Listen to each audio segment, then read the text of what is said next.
It's Wagner here. I am going to go over the Explore and Reason, which is what you're doing on Monday. So we're thinking of a number, we're multiplying that number by 9, we're subtracting the original number, and then we're dividing that number by 4. So it doesn't matter what number you think of, I'm going to pick the number 9. Okay, so I'm going to pick 9. And I am going to so I'm not sure what's going on with that. Hopefully you'll be able to hear me. It looks like something weird's happening there. Anyway, I'm going to go down here and play around with that. So I have 9. So I'm going to multiply that number by 9. So I'm going to say 9. I'm just going to use the X for time. So I'm going to say 9 times 9, and I'm going to get 81. Oops, sorry about that. I'm going to 81. So this is what you would do on scrap paper, but I'm going to do it in this empty space. So 9 times 9 is 81. So I thought of a number 9. I multiplied that number by 9. I got 81. And then I'm going to subtract my original number. So I'm going to subtract 9. What do I get if I subtract 9 from 81? Well, I should get 72. So I'm going to put 72 there. So what am I going to do to 72 now that I have 72? Well, it says divide that number by 4. So I'm going to divide it by 4. Oops.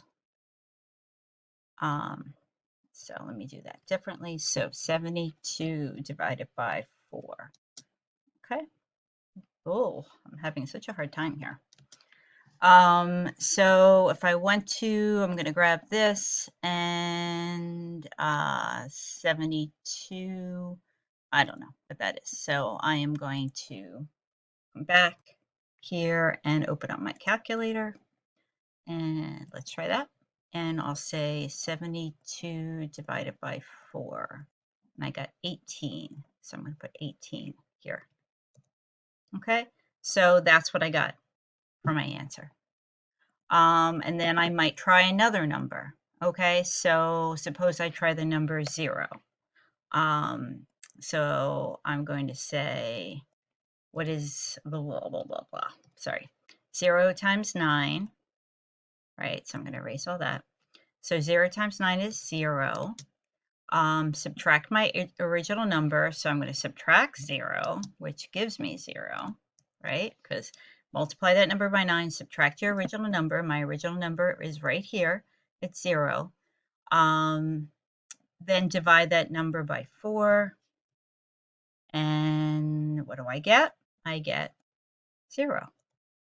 Okay, so when I plug in 0, I get 0. So I could try another number. I could try 1, and I could see what happens with 1. I could say 1 times 9. That gives me 9. And then I want to take that number and I want to multiply. I want to subtract my original number. So I want to subtract 1. And that gives me 8 because 1 was my original number. And then I want to divide that number by 4. And what do I get? I get 2. Okay, so I did 3 of them. I want you to do 3 more on your own. So I tried to go through this. I want you to do 3 more on your own, and then I want you to make a prediction about what we're doing to the original number. And then you want to say, would that prediction be true for all numbers? So again, there's no right or wrong answer to this. I mean, I did do a couple for you, so I am going to look for these to be right. I did, give you a lot of leeway. I showed you how to do it. So I do expect you to have 3 more, and I do expect these answers to be somewhat right. And then give me a prediction. There's no right or wrong answer there, and give me what you think about the prediction for all numbers. There's no right or wrong there, but you do have to have something good here, okay, and not just garbage, okay? I think the answer is, and then tell me what it is. Okay, that's it. Hope to see you in Zoom.